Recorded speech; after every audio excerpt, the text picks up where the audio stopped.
ئەم کاتتان باش بەڕێزان ژینۆ محەممەدم لە کوردستان 24ەوە باسی ڕۆژتان پێشکەش دەکەین بەر لەوەی بچمە ناو باس و تەوەرەکەەوە داوەتان لێکەم کە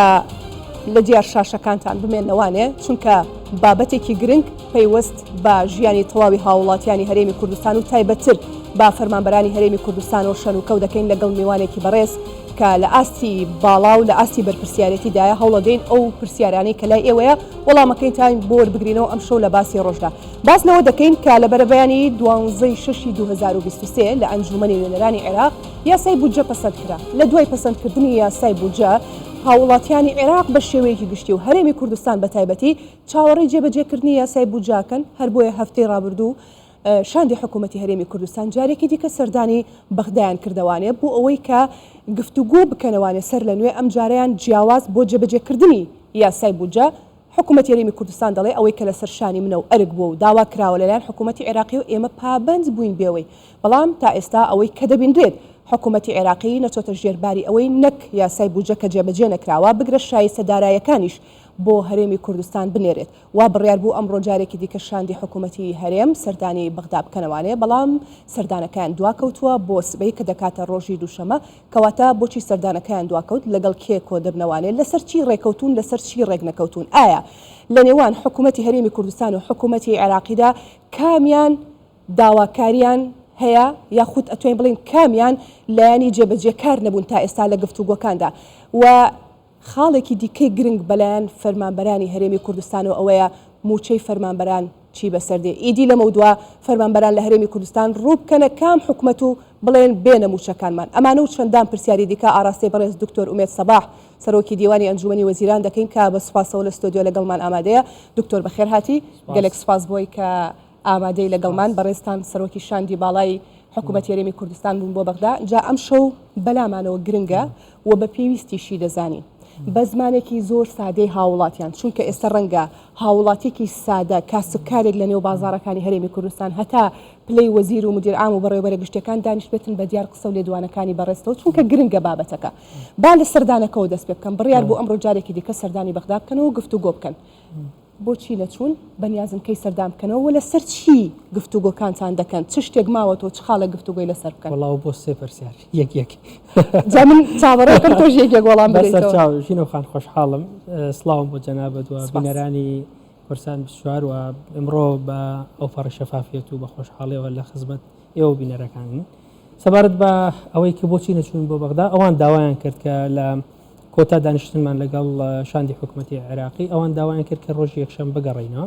بەڵام دواتر من لە گفتوگۆی بەردەوام بووم لەگەڵ نووسینگەی بەڕێز سەرۆکوەزیرانی عێراق ئەوان پێویستیان بۆ هەبوو کە دەرئەنجامی کۆبوونەوەکانی کە 5 ڕۆژی ڕابردوو کردومانە عەرزی سەرۆکوەزیرانی بکەن و ئەو دوو خاڵی کە جێگەی ئەوە بوو کە بەرچاوڕوونی زیاتری ڕێز وزەرای عێراقی پێویست بوو پێویستیان بۆ هەبوو کە لەگەڵ سەرۆکوەزیرانی عێراق دابنیشن لەبەر ئەوە داوای ئەویان کرد کە ئێمە لەگەڵ سەرۆکوەزیرانی عێراق دابنیشن و بەرچاویان ڕوون بێت اینجا بتوانن لەگەڵ تیمەکەی ئێمە دانیشن ئێمە بەرچاومان ڕوونە داواکارەکان ڕوون بوون ئیلتیزاماتەکانی خۆمان جێبەجێ کردووە بۆیە چاوەڕێ ئەوە دەکەین هەر کات ئەوان ئامادە بن ئێمە دەگەڕێنەوە بۆ ئەوەی کە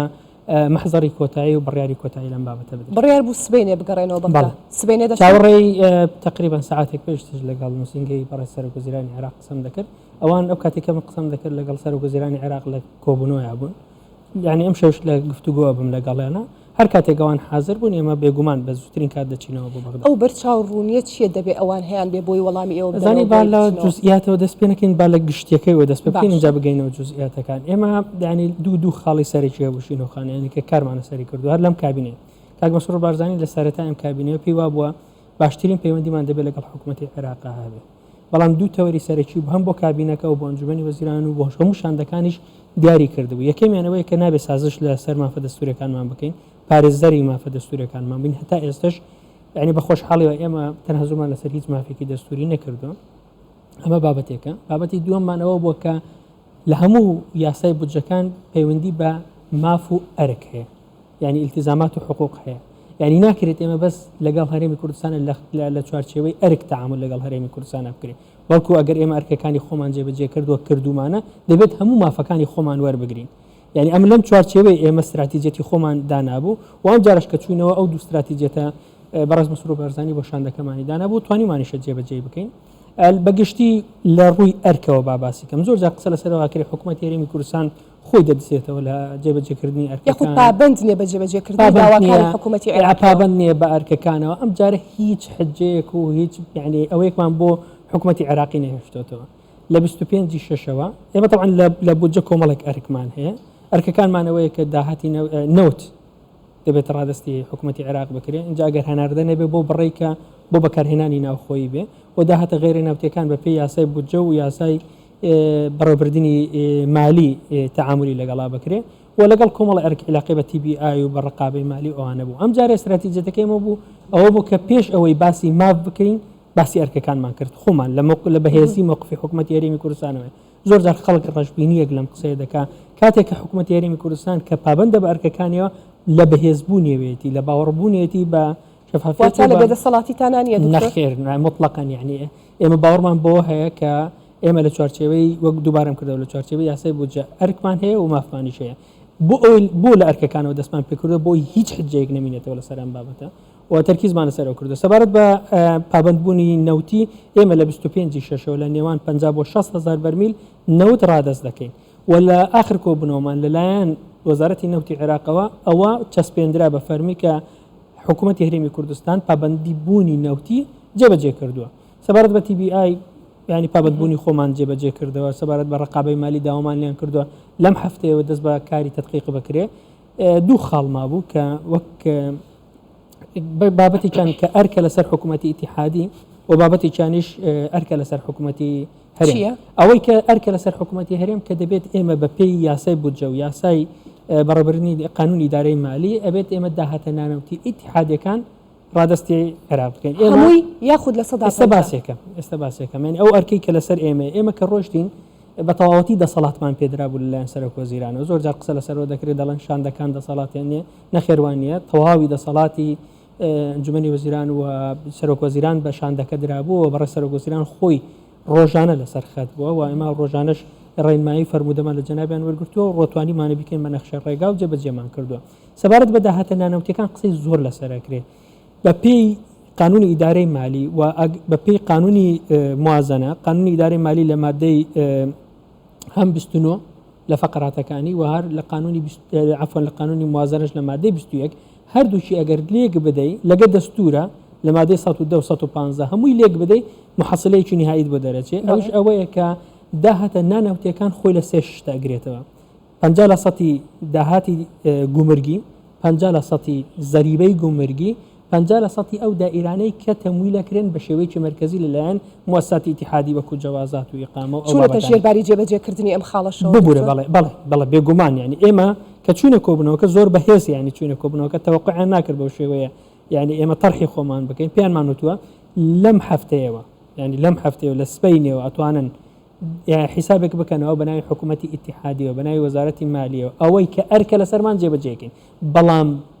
هەموو مافەکانی خۆمان لە بودجە وەردەگرین یعنی پێیانمان وتۆ زۆر بەسەراحەت واز لە هیچ مافێکی خۆمان نایێنین لە هەمان کاتە ئێمە ئەرکەکانی خۆمان جێبەجێ دەکەین دووبارەیەکەمەوە زۆر قسە لەسەر داهاتە نانەوتیەکانەکرێت بۆ ئەوەی هەموو لایەک ڕوون بێ ئێمە پێیانمان وتووە لە سبەینەوە دەتوانن حسابێک بکەنەوە بە ناوی حکوومەتی ئیتیحادی وەزارەتی مالیە بە شێوەیەکی نەقدی 50% داهاتی گومرگەکانی حکوومەت هەرێمی کوردستان 50% زەریبەی گومرگی 50% ئەو دەوائیرانە تەسلیم بکەین حکوومەتی عێراق بە 150 ڕازیە دوکتۆر ئەو پرسیارەکەیە گرفتەکە لە کوێژینەخوان گرفتەکە لەوەیە یعنی داهاتە نانەوتیەکان تعریف نەکراوە پێناسە نەکراوە ئێمە دوو سەردەممان هەیە سەردەمێکمان هەبوو لە 2004ەوە هەتا 2014 لەو سەردەمە تعریف و پێناسەی داهاتە نانەوتیەکان نەکراوە بەڵکو بە شێوەی مەقاسە بەشێک لە بودجەی ئێمە بڕدراوە و مامەڵی لەگەڵا کراوە لە 2014 تاکو ئێستا هەموو کاتێک ئێمە بودجەمان بۆ نهاتەوە بودجەمان بڕدراوە نەتواندراوە کە پێناسەی داهاتە نانەوتیەکان بکەین ئێستا ئێمە لە قۆناغێکین کە دووبارە مەرحەلەیەکی نوێ دەست پێ ئەەکەین لە ڕووی موەسساتی و لە ڕووی مالی و لە ڕووی قانونی موازنە بۆ ئێمە داوامان کردمان فەرمون بە پێی دەستور بە پێی ئەم قانونانەی کە من باسم کرد با پێناسەی داهاتە نانەوتی ئیتیحادیەکان بکەین با ناوەڕۆکەکەی دیاری بکەین اینجا بڕەکانیشی بە پێی یاسای واتە داهاتە نانەوتیەکانی چێکە لە خاڵە ناکۆکەکان دکتۆر ئێمە یاخود ماوەتەوە بۆ گفتوگۆ ئێمە بەرچاومان ڕوونە عرضی خۆمان کردووە و ینی پێشنیاری خۆمان داوە و ئێمە پشت دەستورین بە دەستور و بەو یاسایانە کە باسم کرد يعني راستي يعني اوان جورك لبابتك هي يعني هتا اسلا اوانش الرونيه لبروي هتا اس السيستمي فيدرالي بتواوتي جيجير نبوا لواني زور جاد ليان تيكل بل نيوان باريزغايك وهريمك ايما باريزغانين ايما هريمين كياني شي دستورين دبيت ببي او ما بابتاني كلا دستور مادي سطو دي ومادي سطو بستيكا سطو بحفدية سطو بانزية ام بابتانت جيان كردوتولين يعني معاملي داراییان جوا کردوتۆ لە بینی پارێزگایەک لەگەڵ هەرێمێکە بۆی ئێمە لەو چوارچێوەیە پشت دەستور بووین ئەرگومەنتەکانمان بەقوت بوون یعنی حجەکانمان زۆر بەقوت بوون بۆیە ئەو ینی بەرچاوڕوونی ئێمە وای لە حکوومەتی اتحادی کرد وتیان ئێمە دەگەڕێنەوە بۆ لای سەرۆکوەزیرانی خۆمان بۆی بزانین يعني كتا بريار لسران بابة تشيبه أوي كأركب بورا أوي كأركب لسر حكومة اتحادي كلفوي شركات نوتو إنتاج نوتو نقلي نوتا أو أركب لسر أوان دبي جيب كان كواتا ما همو أركب كاني خومان جيب كردوا لهمان كاتشب منوتم لدواي ويكارك كاني خومان جيب كردوا ئێمە دەست بەرداری یەک مافێکی خۆمان نابین ئەو مافە زۆر گرنگە کە دوایی بە ورتریە مەسەری جەنابی دکتۆر بەس بە ئەوە یەکلا بێتەوە ڕوون بێ بەرچاومان ڕوون بێ ئێستا حکوومەتی عێراقی داوای لە 150 داهاتی نانەوتیەکە خود لە 100 تا ئەو کاتێک کە دەگەڕێنەوەوانێ وەڵامەکەتان پێڵێن تا ئەم لەحزەی کە من و تۆ قسەی کرد هێشتا یعنی سیستەمی فیدرالی بە تەواوەتی نەچەسپاوە لە ناو دەستگای ئیتیحادیەکان هێشتا تەفسیری دەستور یعنی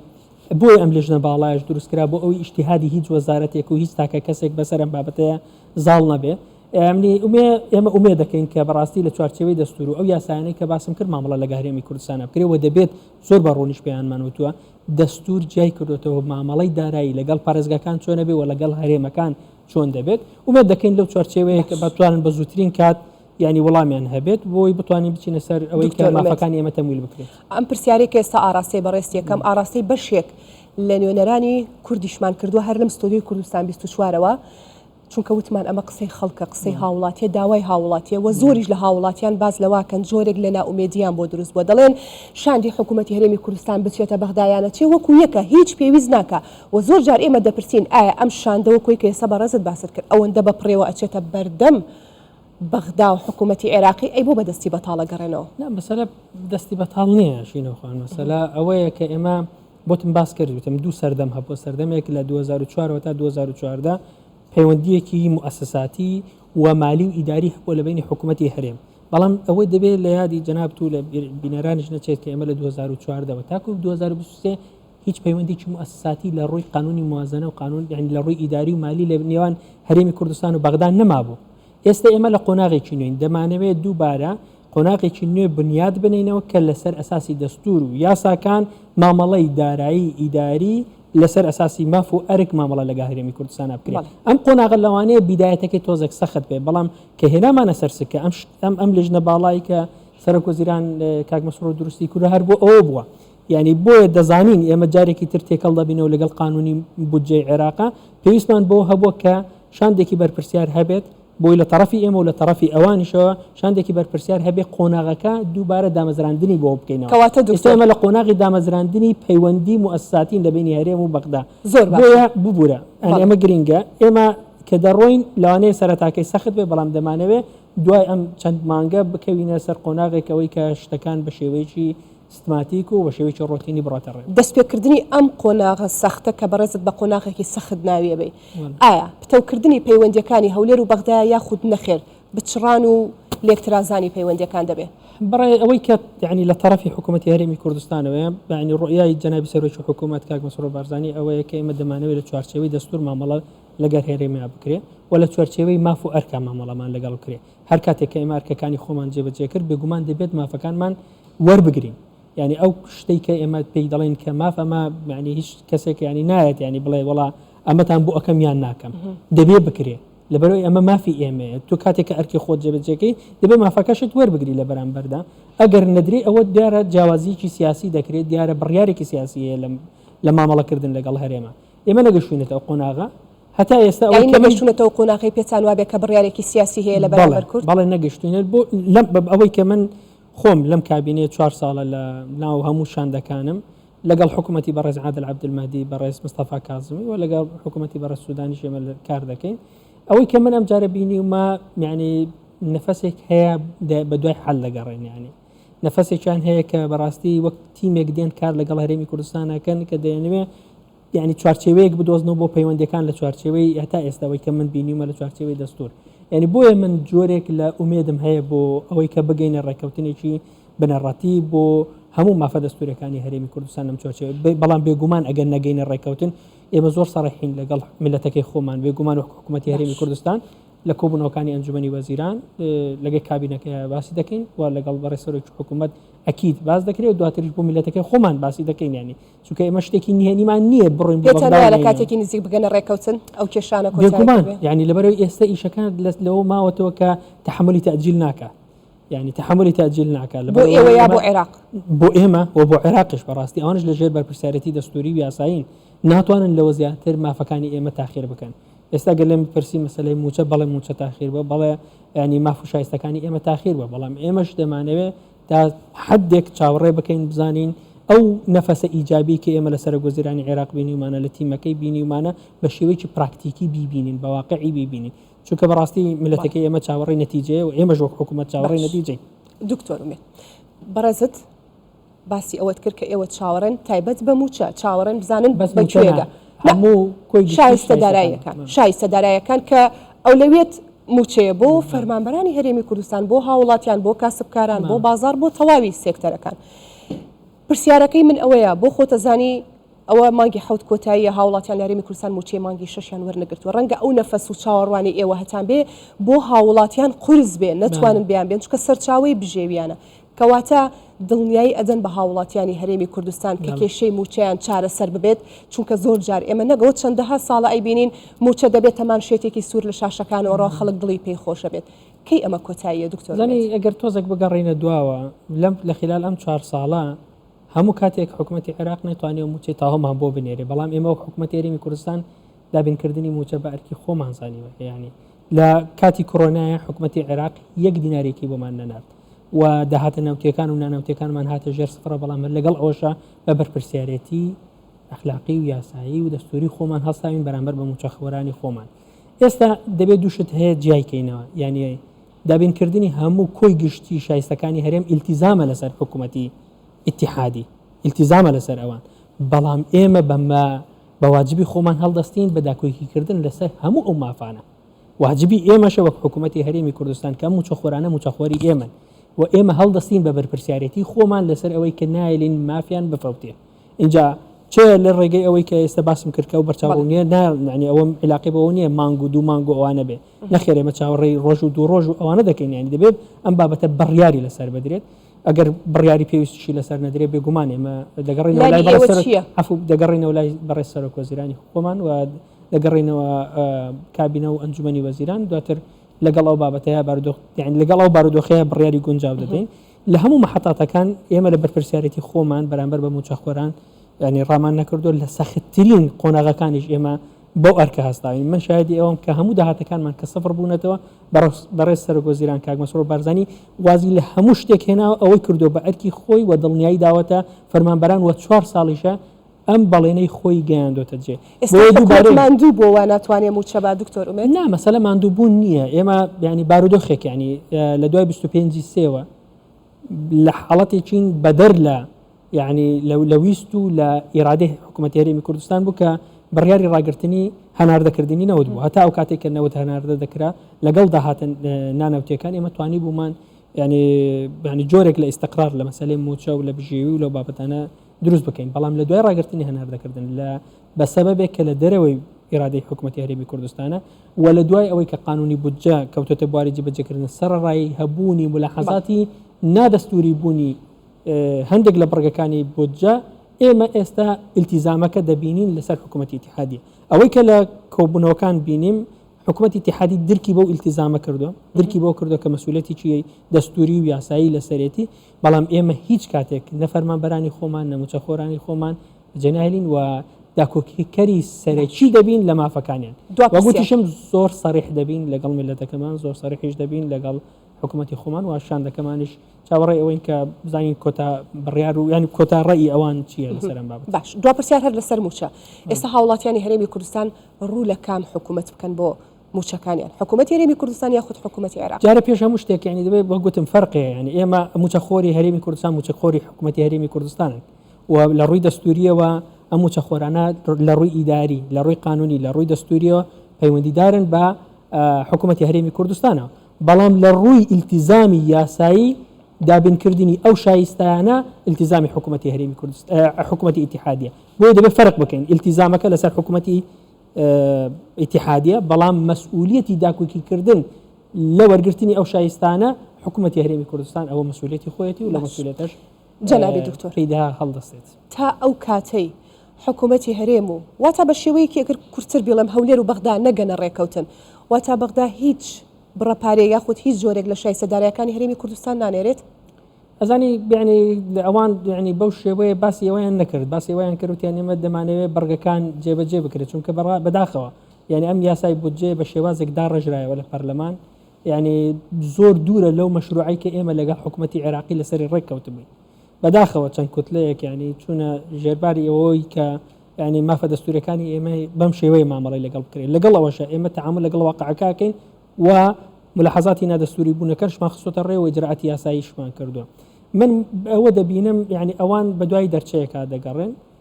وەکو چشم کاتەکە کراوە نییە ئێمە چاوەڕێی جوابیان لێ دەکەین و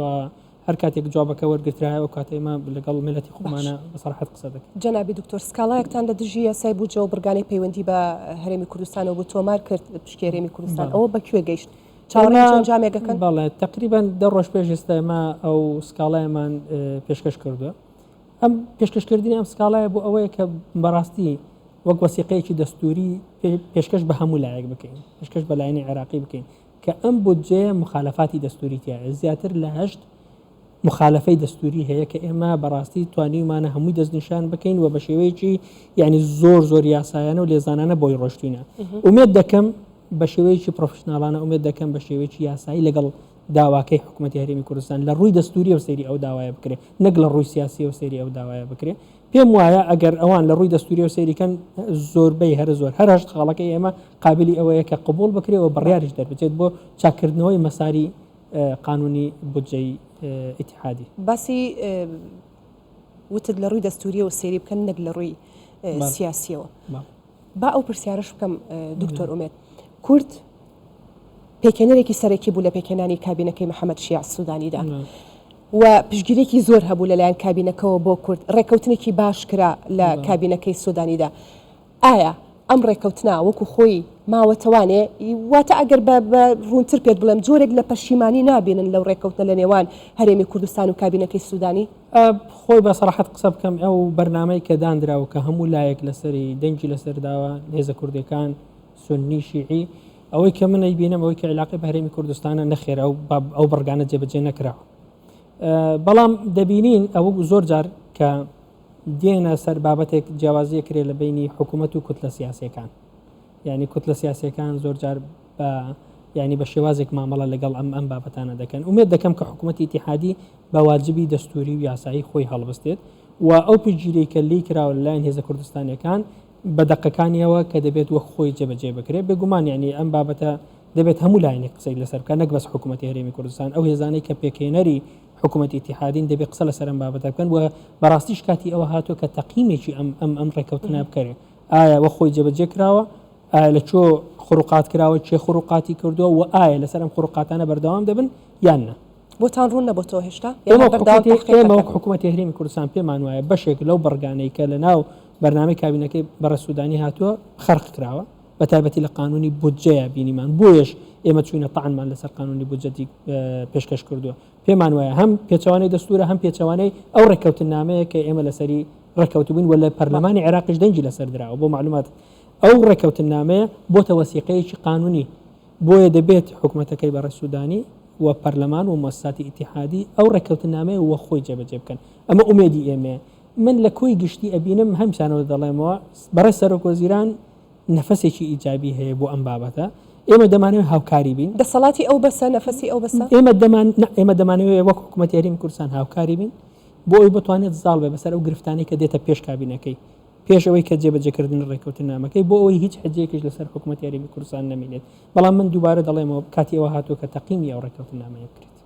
هێشتا تەقیمتان نەکردو وتم دووبارەم کرد وەک حکومەت هەرێمی کوردستان وازەحە بەڵام ئەمە بەس ئیشی حکومەت هەرێمی کوردستان نییە ئیشی ئەو لایەنە سیاسیانەیە کە پێکهێنەری حکوومەتەکەی بەڕە سوودانی بوون. باش جەنابی دکتۆر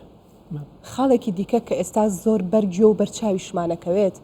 ئەویش باز لە لاوازی پێگەی هەرێمی کوردستانەکەن لە بەرامبەر عێراقدا باشە بۆچی هەرێمی کوردستان ئەوەندە لاواز بوو لە بەرامبەر عێراقەکە دەچێتە ژێر داواکاری هەموو ئەو داواکاریانی کە دەبێت لەسەر هەرێمی کوردستان و جێبەجێ والله من اعتراضم هەیە لەسەرم پرسیارە یعنی جنابت وا طرحێکی وەکەنەوە جنابت قەناعەتت بۆ هەیە کە حکومەت هەرێمی کوردستان لاواز بوو من پرسیارەکە ئەگەیەنم ئەڵێم بۆچی دەبێ وابێ من پێم وایە ئەمە بەشێکە لەو شەڕە دەرونیەی کە لەگەڵ خەڵکی کوردستان ئاکرێت لەگەڵ مؤسساتە دەستوریەکانی حکومەتی هەرێمی کوردستان دەکرێت و بەشێکە لە بەعنی مزایدەیەک و لە مامەڵەیەکی سیاسی بەمپرسەوە دەکرێت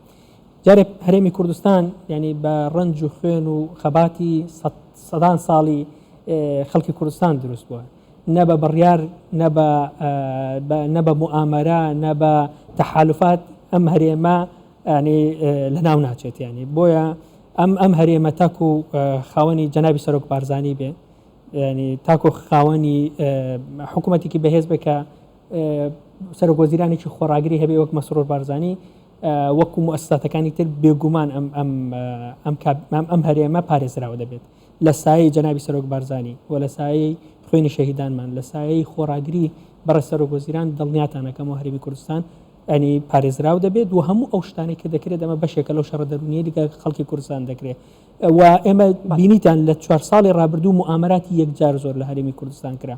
لعنی بینیمان بۆ هەموو محاولەکان بۆ ئەو بوو کە حکوومەتی هەرێم و هەرێمی کوردستان چۆک لە عەرز بدات بەڕاستی بینیمان کە ئێمە بە خۆڕاگری ڕماینەوە و هەرێمی کوردستانمانیش پاراست ئەم جارش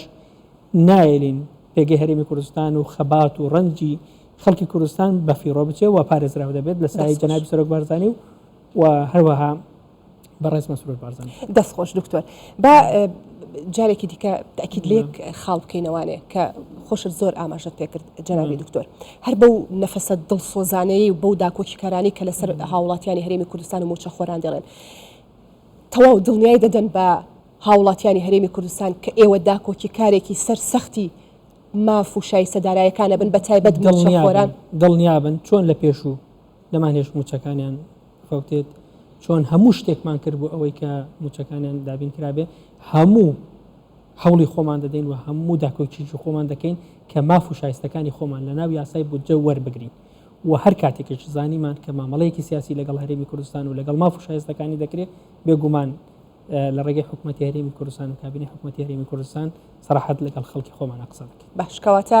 دەتوانم من لەسەر ئیزنی جەنابەت بە ناوی تۆ بە موچە خۆرانی هەرێمی کوردستان بڵێم کە موچەکانیان نافەوتێ؟ ئێمە وەگوتمەوە مەسئولەتێکی ئەخلاقی یاسایی حکوومەتی هەرێمی کوردستانە کە داکۆچیکەرێکی سەرسەخت بێ بەڵێ ئێمە چۆن لە ڕابردوو سەلماندمان لەم خلال ئەم کابینێ ئەم 4 ساڵە داکۆچیکەرێکی سەرسەختی موچەکان بووین لە چوارچێوەی ئیمکانیەتی حکوومەتی هەرێمی کوردستان هەرچی لە توانامان بێ دەیکەین بۆی مافەکانیان پارێزراوە. زۆر باشە بەو هیوایم پەیامەکەی دکتۆر ئومێد سەباح سەرۆکی دیوانی ئەنجومەنی وزیران گەیشتوێتە هاوڵاتیان بە تایبەت موچە خۆرانی هەرێمی کوردستان کە ئەوانۆکە حکوومەتی هەرێمی کوردستان چەندین جار لەم بەرنامەیەدا دووپاتی ئەویان کردەوە کە داکۆکی کارێکی سەرسەختی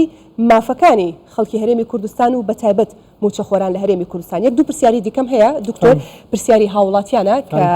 بە تایبەت بۆ جەنابتیان ناردۆ بە فرسەتی دەزانم ئەوانە بپرسم یەکێک لەوانە خاون بڕوانامە باڵاکانن چاوەڕێی جێبەجێکردنی بڕیاری ژمارە 107 ئەنجومەنی وەزیران دەکەن دەڵێن ئەوە چی بەسەر هاتووە ئەم بابەتە تەمان بۆ منیش هاتووە و بەعنی هەموو بەڕێزانی تریش بەڕێز وتەبێژی فەرمی حکوومەتی هەرێمی کوردستانیش ئەویش یانی ئەو بابەتەی لەگەڵ ئێمە بە شێوەیەکی فەرمی باس کردووە ئێمە پێشتر ئەم بابەتەمان لە کۆبوونی ئەنجومەنی وەزیران باس کردووە بڕیارەکە ئەوە بۆ کە ئەنجومەنی ڕاژە یا پرۆژەیەک بۆ ئەم بابەتە ئامادە بکە ئێمە لە دوای گەیشتن لەگەڵ حکوومەتی عێراقی ئەم بابەتە یعنی دەبێت خۆتەزانی ینی هەر تەعیناتێک دەبێت تەخسیساتی مالی بۆ پیا بکەین ئێمە یەکێک لە بەرنامەکانمان لەگەڵ حکوومەتی اتحادیە ئەم بابەتە بۆ کە دەبێت بەڕاستی یعنی ئێمە لە 2013 مەحروم کراوین لە دروستکردنی دەرەجاتی وەزیفی نوێ بەڵام ئەم جارە ئێمە پرۆپۆزەڵێکمان داوەتە حکوومەتی اتحادی و ئێمە جەخت لەسەر ئەم بابەتە دەکەینەوە من داوام لە ئەنجومەنی ڕاژەش کردووە بە پێشنیاری خۆیان ناردووە بێگومان هەر کاتێک کۆبوونی ئەنجومەنی وەزیران بکرێت ئەم بابەتە جارێکی تر لە کۆبنەوەکانی ئەنجومەنی وەزیران طرح دەکرێتەوە بۆ بڕیاری پێویستیش بزانین لەسەری وەردەگرێت. چارەنووسیوانە بێژان بە کوێ دەگات؟ بە هەما سێ خۆی سێ توێژن بەڕاستی خاوەنی بڕوانامە باڵەکانن، گرێبەستەکانن کە داواکرا بکرێن بە هەمیشەیی، وانە بێژەکانن، یەکەمەکانیش چوار توێژن. ئەم بابەتانە هەمویان لە کۆبنی پێشووی ئەنجومەنی وەزیران باس کراوە. بەرچاوڕوونەکان ئێستا ئامادە کراون هەر کاتێک کۆبنی ئەنجومەنی وەزیران بکرێ من خۆم وەک سەرۆکی دیوان داوا دەکەم ئەم بابەتە بخرێتەوە کۆبنی ئەنجومەنی وەزیران بۆ ئەوی بتوانین لە دوای گەشتن لەگەڵ حکوومەتی ئیتیحادیە بۆ بەرچاوڕوونێکی تەواو ئەنجا بخەینەوە کۆبنێکی ئەنجومەنی وەزیران بۆ ئەوی بتوانین بڕیاری لەسەر بدەین. بەڕێز دکتۆر ئومێد سەباح سەرۆکی دیوانی ئەنجومەنی وەزیران گەلێک سوپاس کە ئامادەبووی لەگەڵمان. زۆر سپاس. خۆشحاڵم.